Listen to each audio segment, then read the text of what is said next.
Hey everyone, this is Prince Brightstar.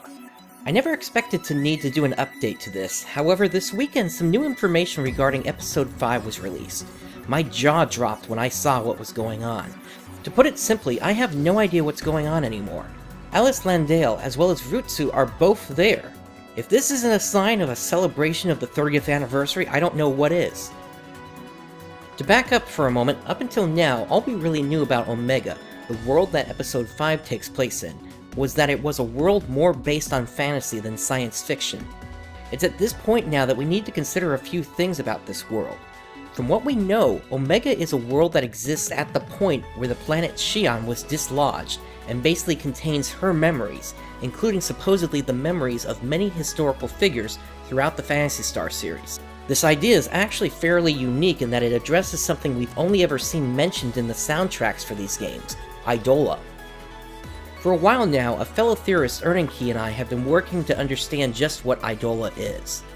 They approach from a multi-dimensional aspect while I look at things from a timeline aspect.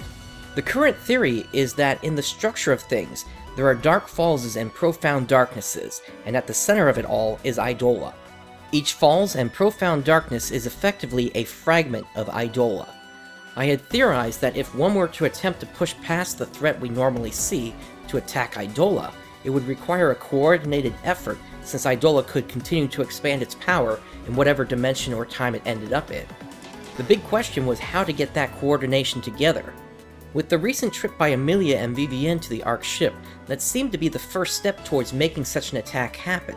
But now on Omega, this theory has effectively been upended. In what way is still unknown, but the key to all this are these familiar faces. The bigger question at this point is just which Alice and Rutsu are we talking about, and from when? There are a few ideas I have, and let me go down the list here. First, we have Alice Landale, as we knew her in the last time we ever see her. Alice is leaving the planet Copto, and is never heard from again. It's possible the Earthmen in Phantasy Star 2 could have been to blame for that, but there's actually another likely explanation. The reason she was never heard from again was because her next game was cancelled. I am of course referring to the infamous Sega CD Phantasy Star game, which very few screenshots exist of. The problem with it being this Alice is that too much time has passed. By now, Motavia has effectively been turned into a green planet for the most part, unless this game was actually intended to take place after the Great Collapse, a time when 90% of the people of Algol were wiped out and technology was lost. Now you're probably asking how Rutsu could still be alive after all this time, and to that I say spoilers for another day. Now secondly, it's possible this Alice and Rutsu could actually be from the other ending of Phantasy Star, where Alice becomes the Queen of Algol. If that's the case, they would more than likely often be in contact with each other. The question then becomes, how did they get to Omega? I suppose it's possible that what the Arks know as Omega could be Palma, but I feel that's going to be very unlikely given what I laid out last time as a more natural progression towards Algol. That's not to say it couldn't be true, but in a different way. The third thought I had has to do with a specific sword that's located on Algol, called Elcidian. This sword is said to contain the memories of past heroes within Algol, and is held within the Esper Mansion on Dazorus. It's possible the world the Arks call Omega could in fact be this sword.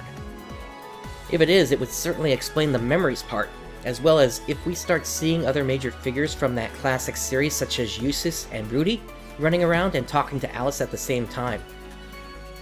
Granted, it also lends itself to a pretty funny Inception joke which I may take advantage of in the future, regardless of if this is right or not. I hate to admit it, but there is one other possibility. However, I'm giving this one a near 0% chance that this is what's going on, as it would basically throw any pride Sega had about the Phantasy Star series out the window. Those of you that have been paying attention to my channel know that I also do a Let's Play of Final Fantasy XIV, and in the most recent part of that series, we went into the Omega Deltascape. As it turns out, this is a place within the Interdimensional Rift, where the alien machine Omega has basically constructed a fighting competition made up of the strongest species it has ever known, including specific historical figures which were said to have had immense power. Everything that the Arks know on Omega could actually be the alien machine Omega dipping into historical records it might have come across related to the Photoners to construct this facsimile, and the arcs just happen to find it where Xion used to be. The only thing that really gives this any merit at all is the fact that if this is the case, the arcs would once again need to clean up after the mess the Photoners left. Like I said, I highly doubt this is what's going on. I will admit, though, this environment would be the perfect place for producer Yoshi P to finally make good on his word to do the other part of the crossover Final Fantasy XIV did with Phantasy Star Online 2, where they sent Odin over. Maybe we'll run into a Phantasy Star Online 2 boss inside the Interdimensional Rift. Square Enix pretty much has the freedom to do whatever they want in there, especially since X-Death has already been taken out. Those are my thoughts at this point, and I'd like to hear what you're thinking. Leave a comment below on which one you think is right, and we'll see in Episode 5. Beyond this topic, I wanted to make a couple of quick updates here regarding the channel. First, regarding Phantasy Star Online 2 itself, I'm likely going to be splitting the playlist for the series. This is for a few reasons. First, it'll allow people looking for the latest content to find it immediately within its own playlist.